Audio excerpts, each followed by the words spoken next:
Thank you, ladies and gentlemen, for joining us today for this press conference on phasing out fossil fuels. This is obviously a very live topic in the hallways here, in the discussions amongst countries, in the media, among NGOs, research institutions, so we're delighted you can join us. We're going to start with some interventions from our panel, and then we will open up for your questions and answers. And please be respectful of everyone in the room, and we will conclude at 2 p.m. We have the room for a full hour. I'm Alden Meyer from E3G, and I want to also thank 350.org, which is partnering with us in sponsoring this event. So with no further ado, I will turn it over to Tina Stege from the Marshall Islands to make an initial statement. Thank you, Komoltada, Alden. I'm just going to jump right in. Claire's going to be setting out the science on why we need a fossil fuel phase out, so I'm not going to preview that. But instead, I want to tell you why removing fossil fuels is important for my home, for the Marshall Islands. The Marshall Islands sits on average 2 meters above sea level. And what does that look like? And I spent a lot of my time trying to explain what that looks like. On the island where I grew up, our highest point when I was growing up, we've now managed to build some taller buildings, was a bridge that is 10 meters above sea level.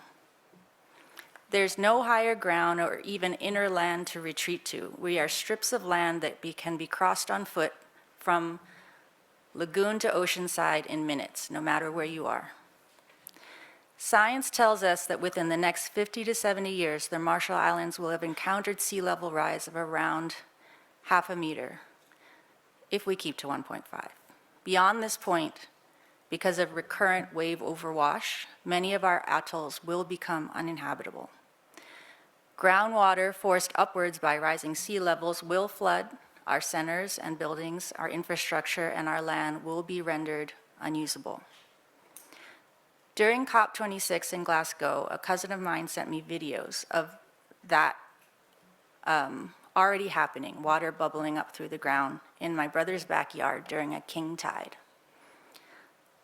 That was our reality 2 years ago. It's been our reality, and it's continuing to be our reality now. I grew up on Madro, which is the capital of the Marshalls. It is our biggest population center, it's the seat of our government, and the hub for all of our economic activities and essential services. All of it, all of that. Not to mention our homes, our families, my brother, his 2 kids, their backyard, all of it is threatened. There is not a single place in the Marshall Islands that is not threatened. What becomes clear from the science is that to survive as a nation state, to avoid being overrun, the Marshall Islands must not just once, but continually adapt as the sea level rises. Unfortunately, like the waves, the science does not stay still. Just this week, in a presentation, I saw terrifying projections of melting ice caps and sea level rise that makes the outlook even bleaker. And believe me, I've been working on national adaptation planning for the past 3 years and poring over the latest projections, and I'm very familiar with bleak. And this was particularly grim. So for my people, from our elders to the youngest, we are all living on the front lines of climate change. We understand the fears of youth around the world because that's what we're facing. Those are our fears. In demanding a fossil fuel phase out, we have been accused of being ideological rather than realistic. But the rest of the world needs to wake up to our reality. That's why I'm so grateful to Eric and Greta and youth activists around the world for raising their voices, not just for their future, but for ours too. I believe strongly in the power of activism. The voices outside the conference centers keep negotiators and politicians grounded in reality. COP28 in Dubai must be a safe, respectful, and inclusive space that allows for those voices and allows for the right to peaceful protest. There's no question that we must reach agreement in Dubai for a fast and fair fossil fuel phase-out. But if there's no national level follow-up, global targets are meaningless. We have a bunch of targets from Glasgow that have still not been delivered or followed up on. So fossil fuel producing nations should commit at COP28 to collectively identify how to align fossil production to the IPCC's 1.5 aligned energy pathways, as Claire will set out, instead of continuing with business as usual or waiting for someone else to act first, or relying on technologies which are commercially unproven. The money is there for the 1.5 terawatts of solar and wind a year that we need. The fossil fuel industry enjoys exorbitant profits while imposing an enormous cost on the world's vulnerable. One of the reasons for that is because we subsidize them so heavily in direct competition with clean energy. The IEA said in 2022, subsidies for fossil consumption topped $1 trillion. While we have repeatedly committed to phase out inefficient fossil fuel subsidies, no government seems to think their own subsidies are inefficient. We need to commit at COP28 to identify, evaluate, track, and remove fossil fuel subsidies or repurpose them to support the renewables rollout. And every country must keep fossil fuels in the ground. And I'm so glad Colombia is here with me as an example for that. The Marshall Islands convenes the High Ambition Coalition. We will be raising our voice in the run-up to COP to push for an outcome that closes the ambition and implementation gaps across the Paris Agreement this decade. In the next few weeks, the Marshall Islands will also, along with our Pacific Island allies, make the push for a zero-emission target by 2050 at the International Maritime Organization. We'll also be pushing for 1.5 aligned interim targets and a universal greenhouse gas levy that could not only help fund international shipping's transition to a fossil-free future, but also help address climate impacts in developing countries. Urgency and equity need to be both at the heart of all our efforts in every fora. I hope you will all join us in pushing for a fossil fuel phase-out, both here at the IMO and in every fora that we can. Como dada, and thank you.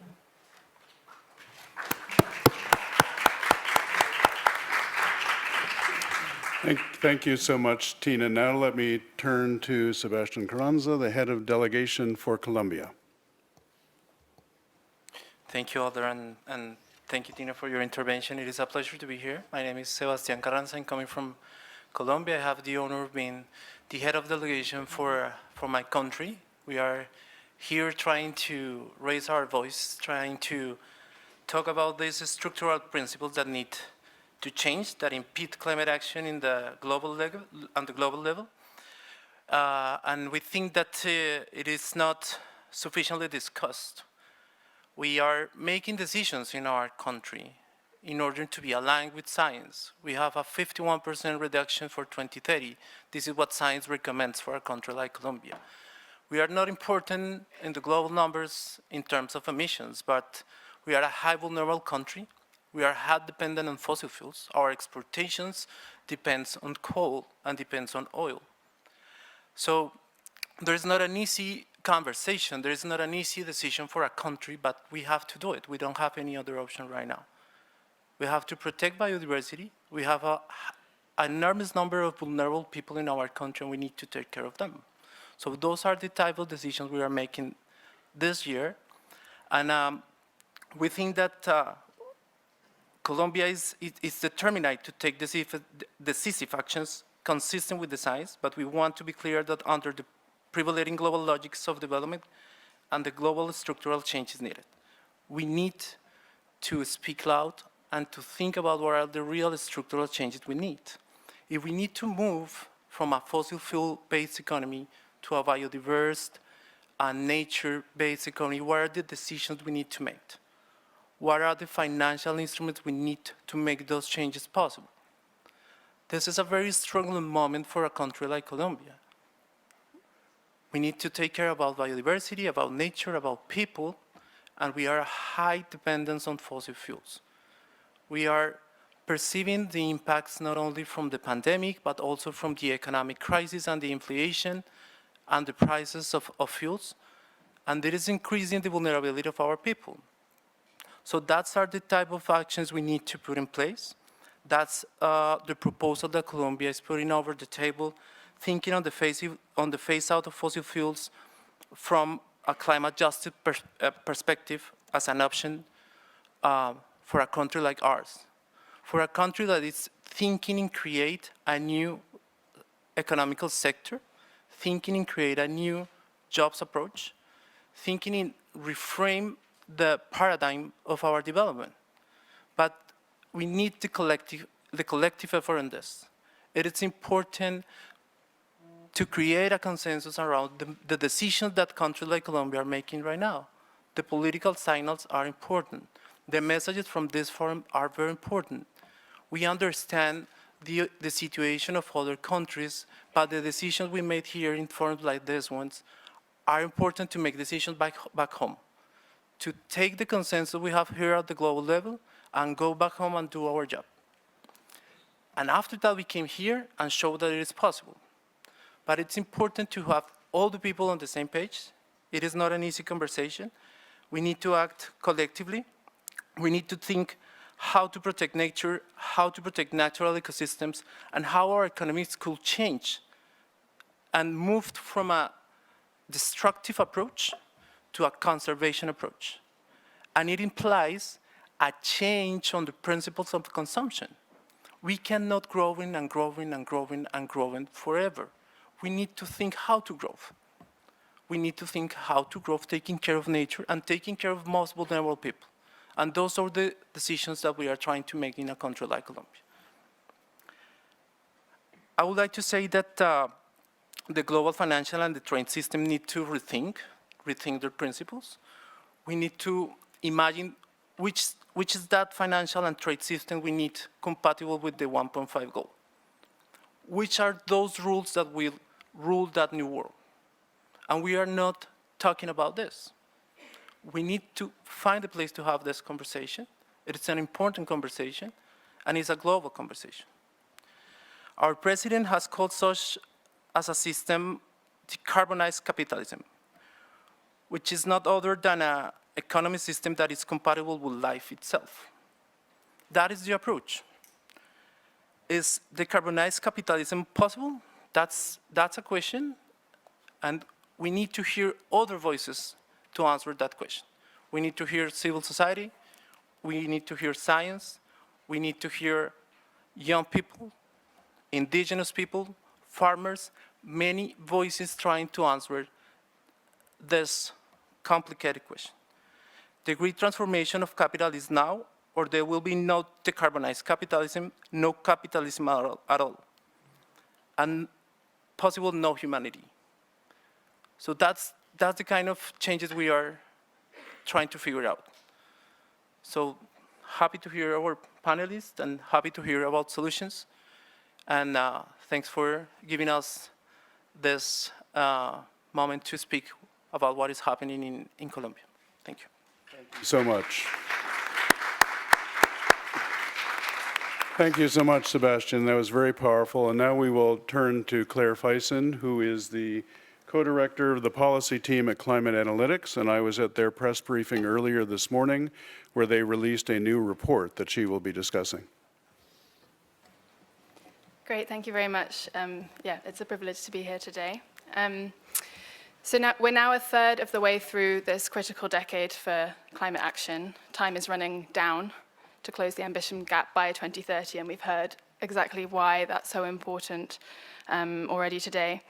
I'm here to talk about what the international community needs to do to urgently close this gap based on the latest science. So today we released some new analysis showing key targets for cutting fossil fuels and for scaling up renewables by 2030 that need to be met if we are to limit warming to 1.5 degrees.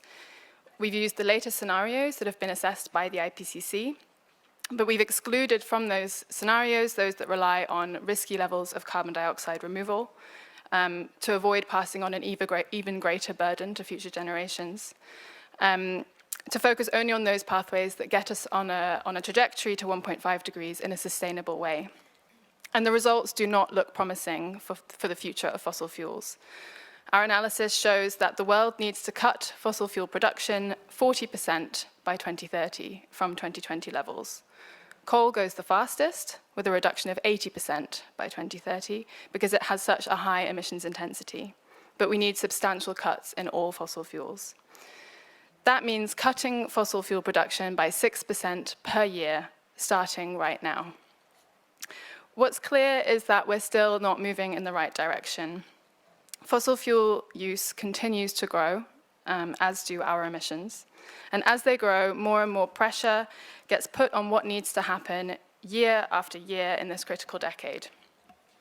I should emphasize that we need to cut total fossil fuel use, not just fossil fuel emissions. Carbon capture and storage has, at best, a minimal role to play in the sustainable energy transition.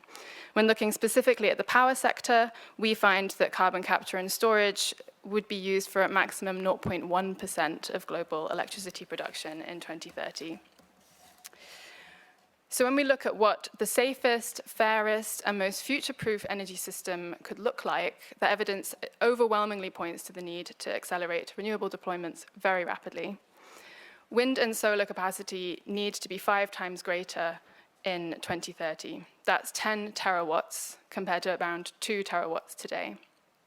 Renewables altogether need to make up at least 70% of electricity generation by 2030. That's more than doubling today's level of 30%.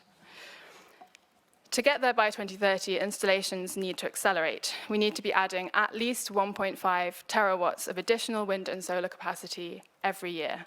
That's 5 times more than we added last year. The good news is that solar and wind are already exploding. The IEA's projections suggest that we could see a record increase in wind and solar capacity of over 0.4 terawatts this year, and that acceleration would need to be more or less sustained to get to the 1.5 terawatts per year by 2030. But it's worth noting that the progress that we're seeing globally isn't happening everywhere. The greatest installations are taking place in Asia, the US, and Europe, while Africa in particular is missing out. In 2021, Africa received only 0.6% of global investment in renewable energy. And since 2021, more than 90% of the increase in clean energy investments has taken place in advanced economies and China. So it's critical that support is targeted at lower income countries where current growth rates are slower due to, for example, lack of finance, high capital costs, and other barriers. Now, the last key piece of the puzzle is energy efficiency and demand management. There's very clear evidence in the IPCC's latest assessment on the significant benefits that energy efficiency and other demand-side measures can provide for sustainable development. Of course, we also need to ensure energy access to all those who need it. They are often some of the cheapest options as well, and are important because without them, we would be facing a much more expensive transition and potentially an unsustainable one. So to wrap up, it's really promising to see the momentum building around a target for renewables, but we mustn't forget the fossil fuel elephant in the negotiation room. The science shows very clearly that the age of fossil fuels is over.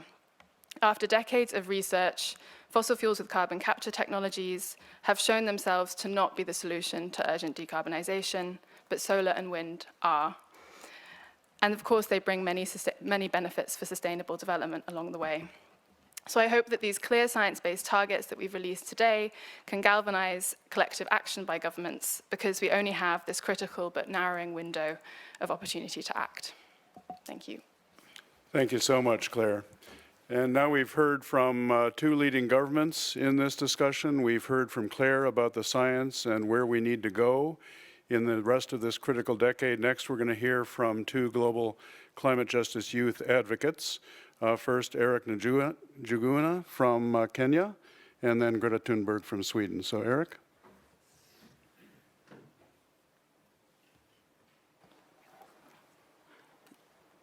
The science and the research is clear. We need to phase out fossil fuels. But also, aside from the science, local communities and indigenous people have been calling for the same things for decades.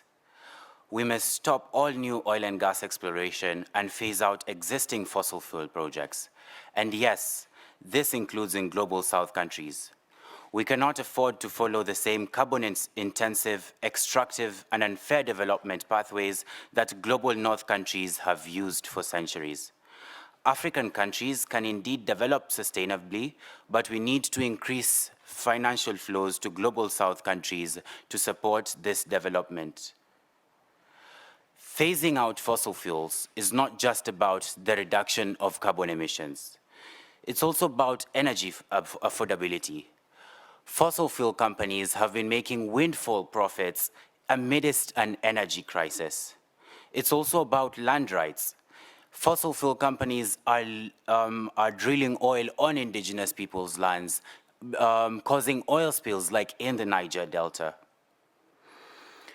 The Conference of Parties and the UNFCCC mechanism has failed to get us to where we need to achieve the 1.5 goal.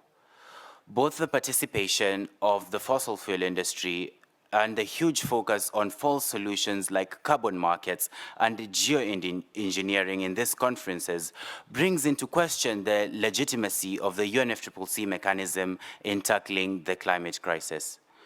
Member states must support a conflict of interest policy and increase transparency in these processes. The excuse given around having the fossil fuel industry in these spaces is that we need all stakeholders, including the fossil fuel industry, to solve the crisis. But the fossil fuel industry have proven to be bad faith actors. For decades, we have had the presence of the fossil fuel industry in these spaces, and last year, we literally had 600 delegates. And I think history records will show that in 2023, for COP28, metaphorically speaking, we let a mosquito lead the fight against malaria. It's a stab in the back for communities who are bearing the brunt of the climate crisis, but also the future generations who will be affected adversely by the climate crisis. The transition, we need a just transition to renewable energy, and the transition does not mean moving from big oil to big renewables and replicating the same business models that are used by the fossil fuel industry. A just transition means that it has to be equitable. A lot of the minerals that are necessary to power the transition to renewable energy are mined in global South countries. The mining of these minerals are marred with human rights abuses like exploitation and child labor. I come from Kenya, a country that is flaunted as a climate leader, being a country that gets around 90% of its electricity from renewable energy sources like wind and geothermal, and more than 70% of Kenyans having access to electricity. Although is this climate justice? Climate justice is class justice, and Kenya has signed power purchasing agreements with independent power producers, which are distorted from the market value. They're extremely expensive and unaffordable. At the same time, climate justice is land justice, and a lot of these renewable energy projects have been constructed on indigenous people's lands where there has been no free and informed consent, and we do not need to, we are not moving from just replicating the same energy models. We need sustainable, community-led renewable energy. I end my intervention by joining governments like Fiji in calling for a fossil fuel non-proliferation treaty. Yesterday, Fiji reaffirmed its commitment to the Port Vila Accord for a just transition to a fossil fuel-free Pacific in a statement during a side event here in the SBs. The Paris Agreement doesn't have a single mention of the F word, the fossil fuels. Yet, it is what we need to reduce in order to reach the 1.5 goal. Thank you.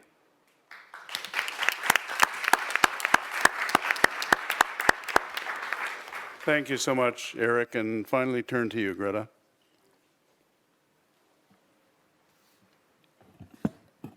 It will be impossible for us to stick to the 1.5 degree limit without a rapid, equitable fossil fuel phase-out.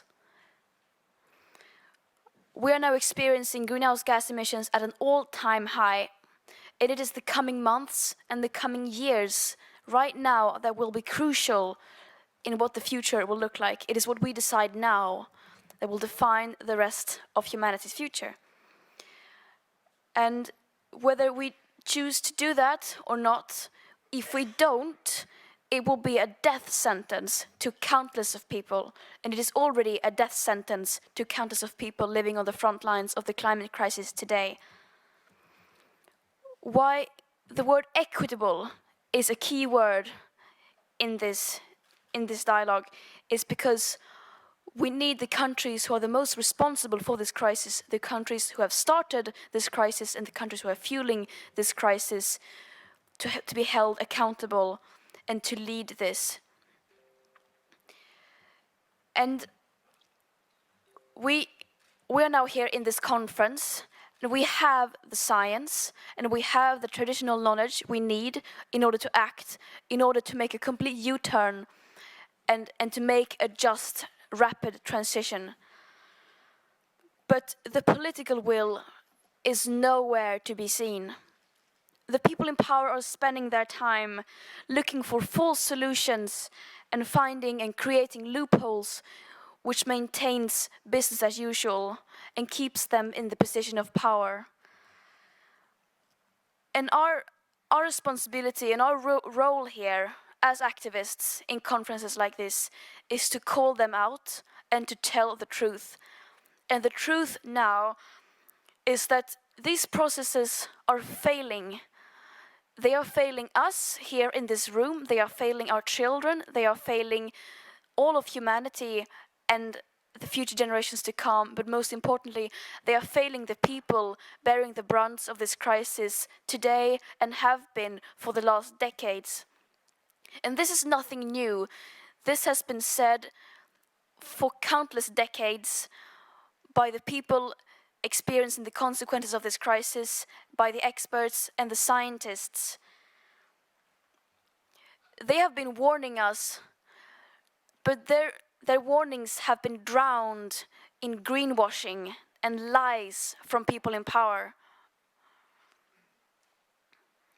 We're still rushing towards the cliff, and we are at the verge of potential tipping points that once we pass them, there might be no going back, and we might trigger feedback loops beyond human control that may risk our civilization as we know it, and throw countless of people, billions of people, under the bus. This is a matter of life and death. We cannot forget that. While we sit here, the climate crisis is playing out in real time all over the world. And we will stay here and we will continue to raise our voices and to continue to call out the lies of the people in power, and we are not planning on going anywhere. Thank you.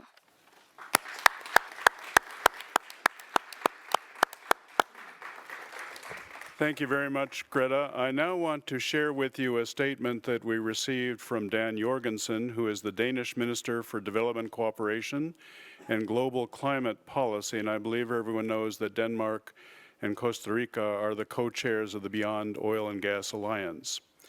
He says that recent reports from the UN Environment Program, the International Energy Agency, and the IPCC have made it clear that if we are to reach the long-term goals of the Paris Agreement, the fossil fuel era needs to come to an end. That is why Denmark has set an end date for our oil and gas production by 2050 through the North Sea Agreement in 2020, and why Denmark, along with Costa Rica and 17 participating governments, are pushing for global action through the Beyond Oil and Gas Alliance, which promotes a managed and just phase-out of oil and gas production. The pressure is growing on those countries that have not yet engaged in this important agenda. The issue is now being brought up regularly in the intergovernmental climate dialogues in a way we haven't experienced before. We are experiencing growing momentum behind this agenda, including from COP27, where around 80 countries supported a reference to fossil fuel phase-out. If we are to deliver a successful outcome at COP28 that recognizes the phase-out of all fossil fuels, we must engage all countries. We acknowledge that producer countries in the global south will need technical assistance for just transitions away from oil and gas. BOGA's $10 million fund will provide technical support to developing country governments in developing their vision of a beyond oil and gas economy and the analyses, plans, policies, and technical assistance required to define and deliver this. The beyond fossil era is a prerequisite to reach the goals of Paris, and reaching Paris is a prerequisite to protect our planet. So that's from Minister Jorgensen. We can make that statement available to you after this meeting. Let me just say that last Thursday to be precise, incoming COP President Sultan Al Jaber delivered remarks to heads of delegation across the street over at one of the museums here in Bonn.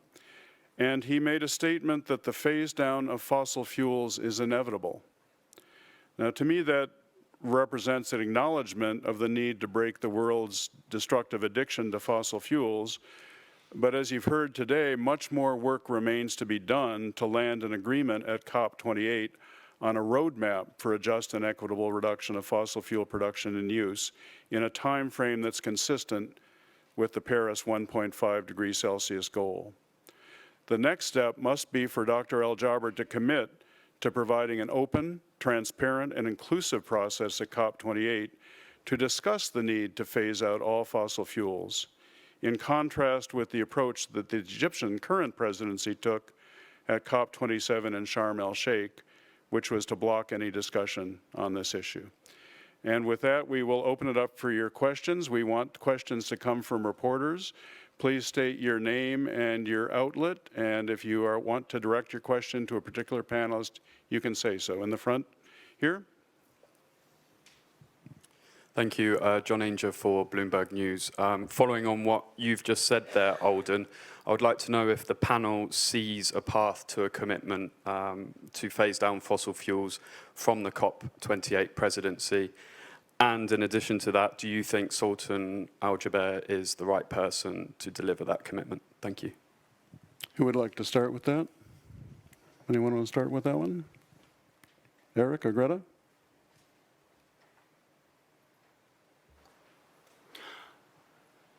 I think that to your second question on whether he is the right person, I think that ADNOC is on track to being one of the largest oil producers across the globe, exponentially increasing fossil fuel production.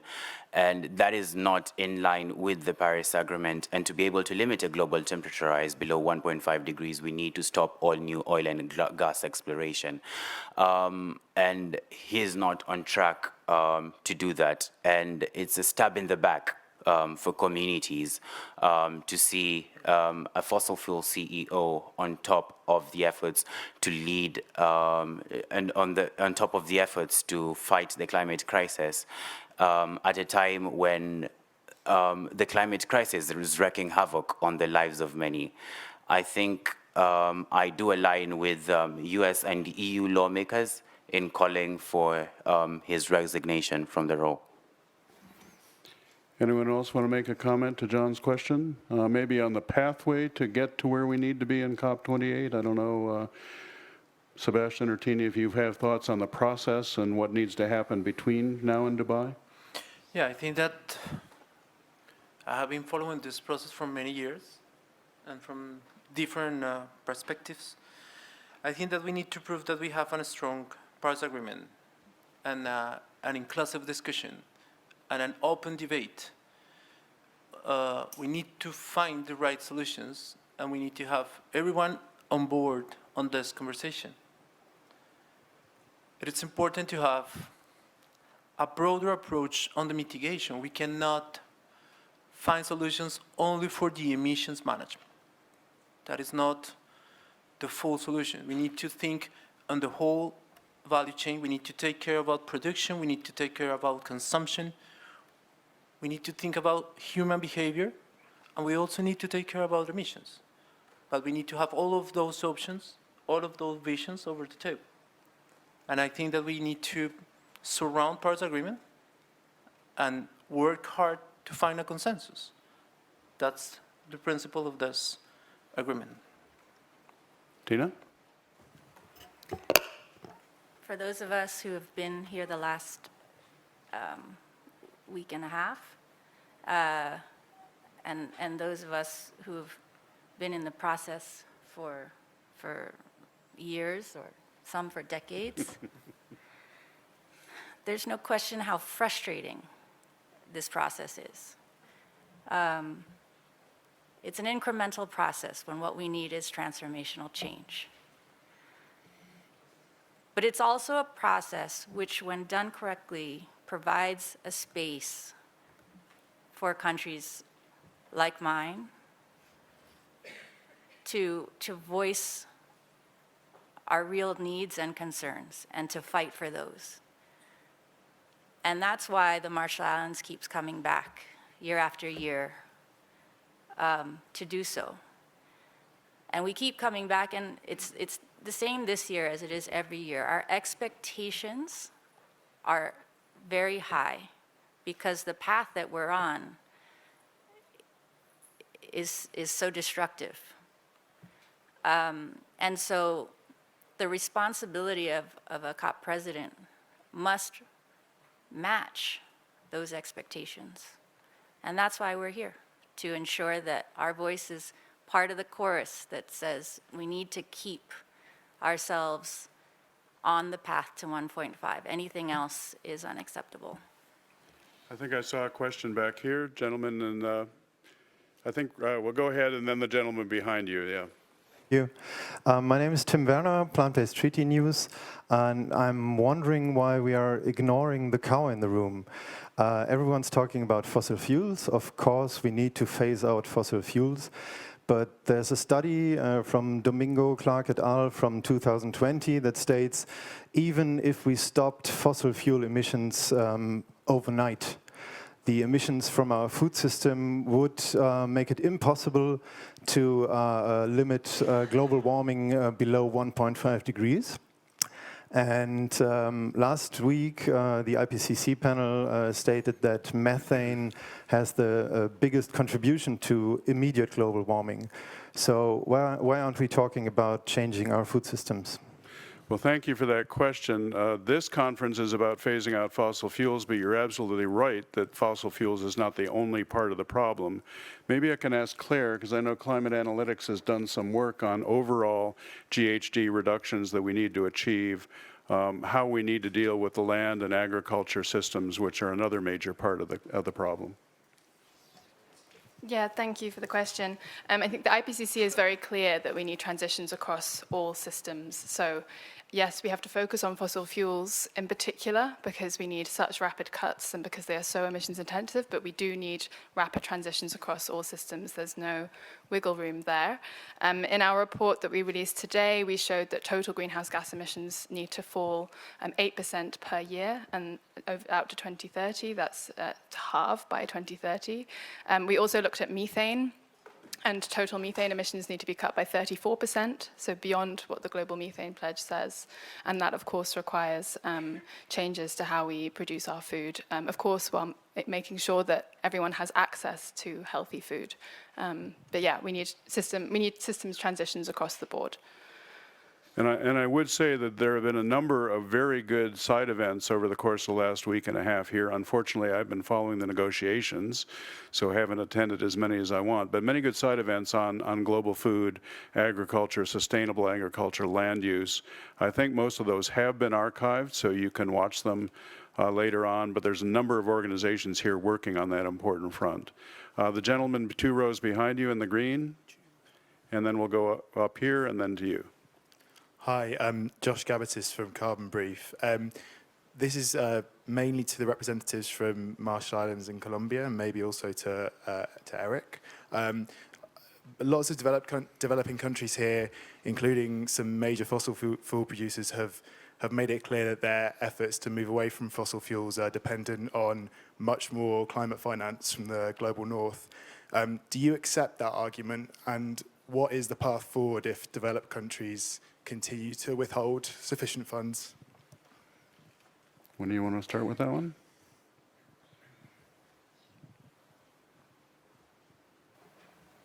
The gaps are clear across the system.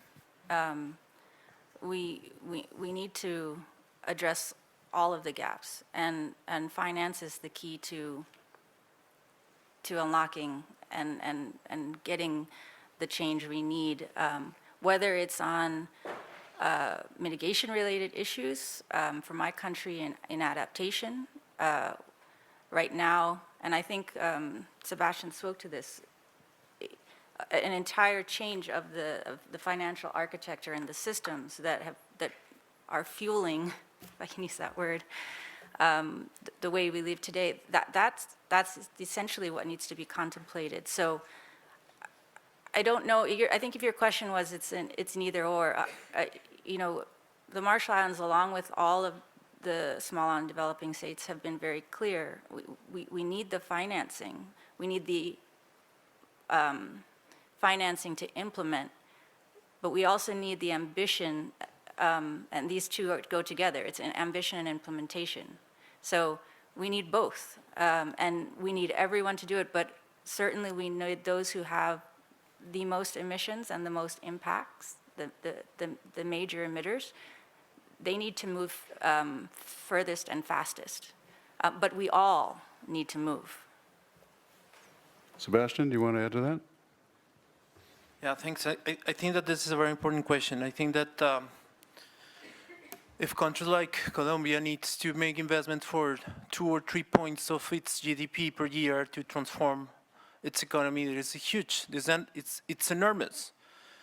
And there is not a single solution to do so. There is not a silver bullet to solve the climate finance problem.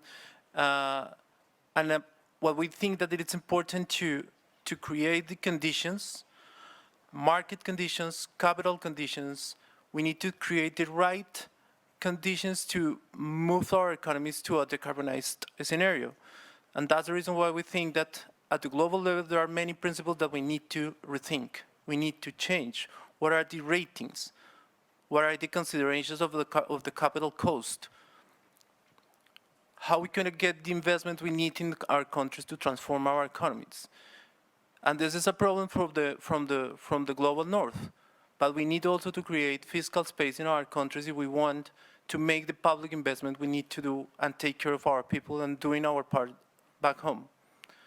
So we have been talking a lot about innovative financial solutions, different approaches. We cannot continue thinking in the same approach, thinking in loans, thinking in expensive capital to make investment. There is not a solution there.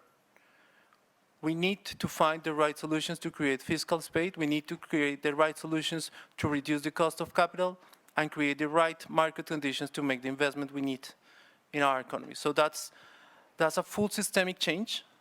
There is a mosaic of solutions. There is not a single solution to solve this approach, and we need to be clear on what kind of climate finance we need. So that's the reason why metrics are important. How much do we need to do what? Is that private? Is that public? We need to be transparent on the needs we have. And we need to talk all the language of investors, private investors, public investors. We need to create the conditions to transform this economy, our economies, and we need to go deeper on this. So, and this is part also of the negotiations on climate finance this week. Thank you. And Eric, your name was mentioned. Do you want to make a comment on climate finance? Yeah, I think your question is actually true across so many areas, including adaptation, climate finance, and of course the just transition to renewable energy, that it is dependent on financial flows from the global north. And so far, there is a commitment of $100 billion by 2020 to support global south countries in terms of climate finance, but this finance has not been met. In fact, if anything, it is not climate justice in the sense that a huge percentage of it, around 80%, has been given in form of debt, meaning that global south countries have to pay back to global north countries for a crisis they had the least role in causing. And that is why climate justice is debt justice. We need fair forms of finance to global south countries to support support the just transition, to support adaptation, and even loss and damage. And so far where the money is that governments are giving a lot of money towards fossil fuel subsidies. And funding the fossil fuel industry, meaning that that means that you're funding more loss and damage.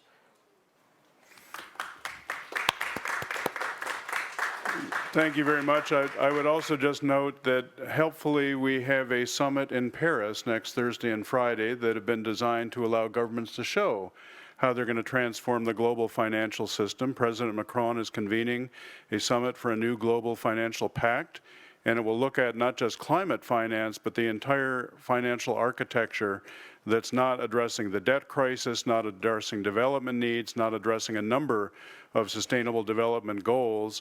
And hopefully we will get some signals out of that conference that will bear fruit before Dubai and help address this issue. Let's take the next question here in the row. Thank you. Alistair Thompson from Scoop Media. I've got a couple of questions for Greta. Firstly, you're back at the UNFCCC meeting today for the first time in some time, I think. Why did you choose to come here this week? And secondly, in relation to the Fossil Fuel Non-Proliferation Treaty, are you a supporter of the treaty, and if so, why?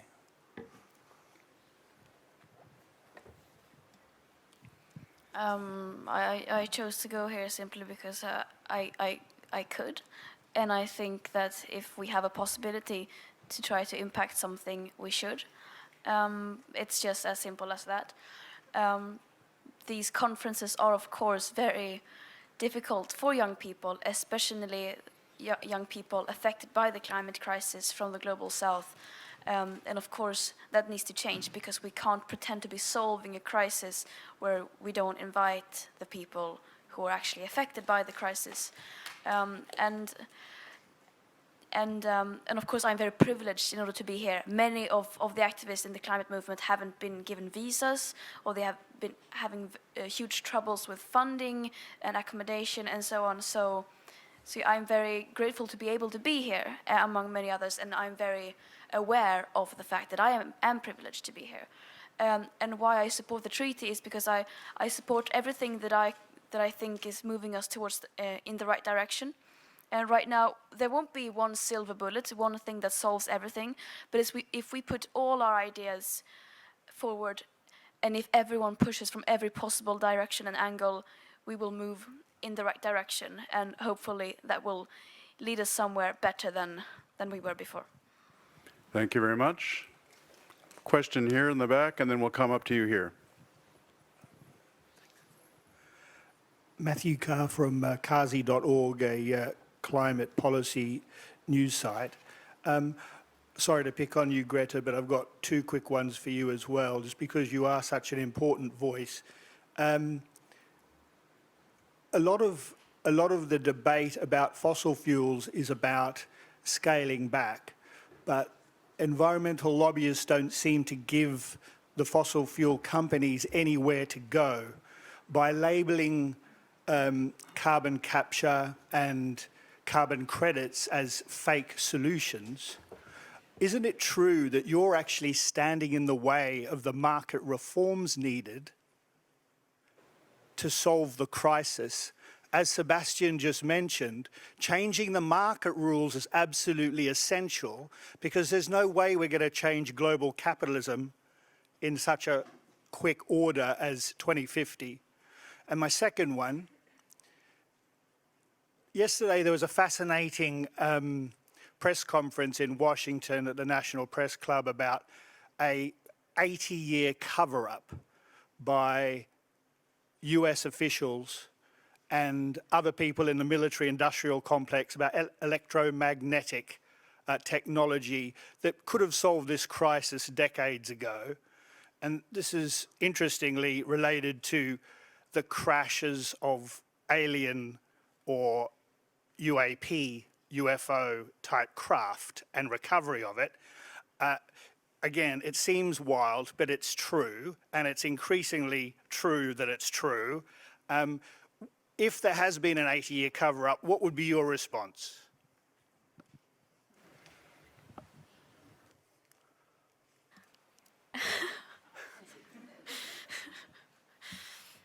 I don't think we're standing in the way of progress if we call false solutions for what they actually are. That we believe that we can replace immediate emissions cut and phasing out fossil fuels with carbon capture and storage and the things that the fossil fuel companies are lobbying for. If we believe that will solve it, we're just trying to solve the crisis with the same mentality that got us into it. We can't. It is not possible for us, as Claire explained here. Maybe you want to talk about that a bit more. But I don't think we're standing in the way for calling things what they actually are. And if it was a cover-up,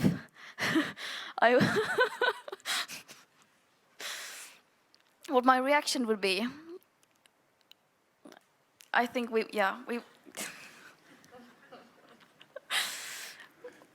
I think we would have a great time.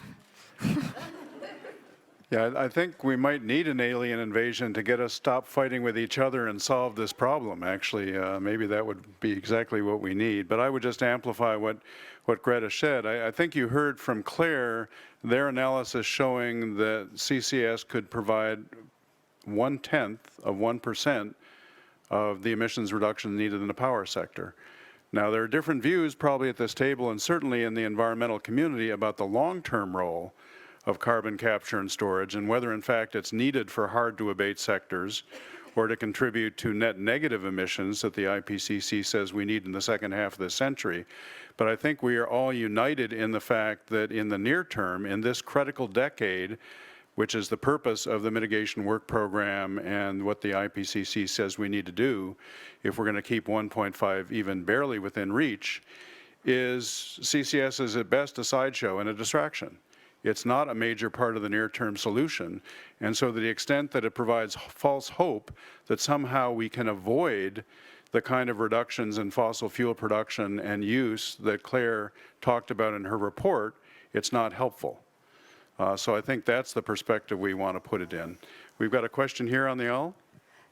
Thank you. Thais Lara from Canal de la Ciudad. I have two questions for Tina and Sebastián, maybe following the first question of my colleague.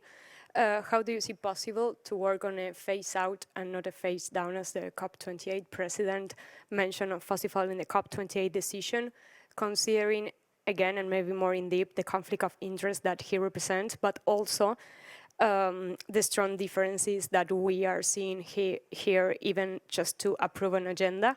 And for Eric and Greta, there are some climate youth organizations that are supporting the exploitation of gas in the name of development and in the name that is a resource for the transition. What is your opinion on that, or how the movement work globally in such crucial themes as these ones? Thank you. Thank you very much. So first is Sebastián for the question about the COP president and the path forward. Yeah, that's a complicated question. I don't know if we need to wait until Thursday to have a more clear understanding of this, but what I say in a previous intervention is that we need a broader approach. There is an approach from the phase down, but there is other approach for the phase out. And those are political signals. Those are also economic signals. The position of Colombia is we need to go for phased out of fossil fuels. We understand that the current fossil fuels infrastructure is enough. We don't need more fossil fuels infrastructure for under development. We need to grow our renewable matrix. We need also to manage energy inefficiency. We need to manage energy consumption. We need to change behaviors. So that's the approach. So that's important to have clear political signals for those countries like Colombia who needs to go for a different approach. And be transparent with civil society, be transparent with other stakeholders out of this conversation, explaining them what are the differences, what it implies, what is the approach if I'm going for the phase down? What is the approach if I'm going for the phase out? And this is a transparency matter, and I think that it represents different approaches. It represents consensus, and it is part of the conversation we have here. So let's see. Thank you, Sebastián. And Eric and Greta, do you want to respond to the question about the youth groups that are supporting gas expansion?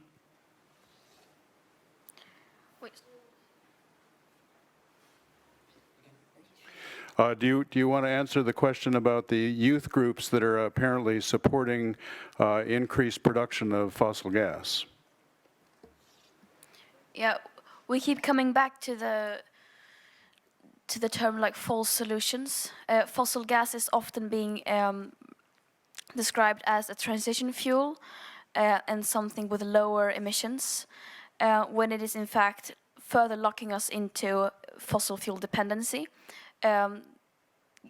Gas is still a fossil fuel, and something that, if we want to avoid the worst consequences of the climate crisis, something that we cannot lock ourselves further into. And of course, did you say that some parts of the youth movement are advocating for it? I don't know these parts of them, so I can't speak on behalf of them. But I think that our general message, at least in the part of the climate movement I'm in, is that we need to move away from all fossil fuels and all false solutions that actually will increase our emissions of greenhouse gas in the long term. And just to jump in quickly and also add that climate justice in the context of gas is fossil gas is not just about the carbon emissions, but also about land justice, where this gas is being mined on communities' lands who are affected and by the health issues that result from it. So we're not just calling for phasing out of fossil fuels, which includes fossil gas, is not just about the carbon aspect, the carbon emissions aspect, but also about land. It's also land justice. It's also about health justice. There are so many aspects to it. Thank you. And Tina wants to make one final response to the question, and then we will have to close the press conference. I just want to recall something that my colleague and friend said at the end of last year's COP, after loss and damage, the loss and damage fund had been agreed, and she was speaking about working for fossil phase out at this COP, and it was that our experience shows that it's possible to do the impossible, and we were told all of last year that we would have lost, and we were told what we were told for decades, that we would never get a loss and damage fund.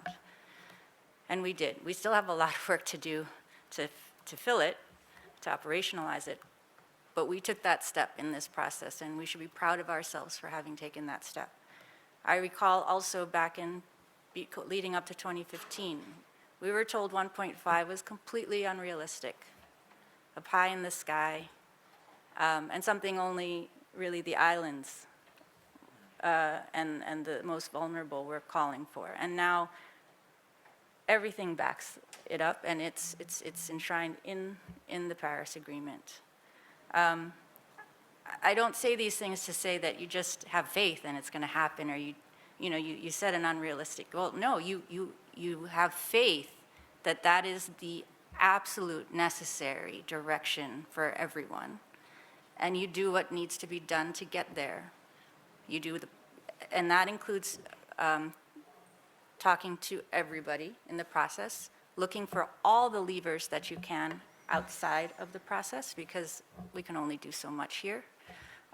It's why we're fighting so hard in the IMO, which could, if it makes the right decisions, transition and fully decarbonize. It has a pathway. The technology is there. And it could do it in such a way that actually provides funds to those of us who are suffering the most from climate change. So there are pathways. There's so many great ideas. There's so many solutions. And the science has given us some of those solutions, and those who are actually the most vulnerable have come forward because they see what's needed and they say, this is what's needed. We just need to work together to do it. So you can do the impossible is possible if everyone is together going in the same direction. Thank you very much, everyone. It reminds me of Nelson Mandela's famous quote, "It always seems impossible until it is done." So with that, we will end the conference, and thank you all for coming.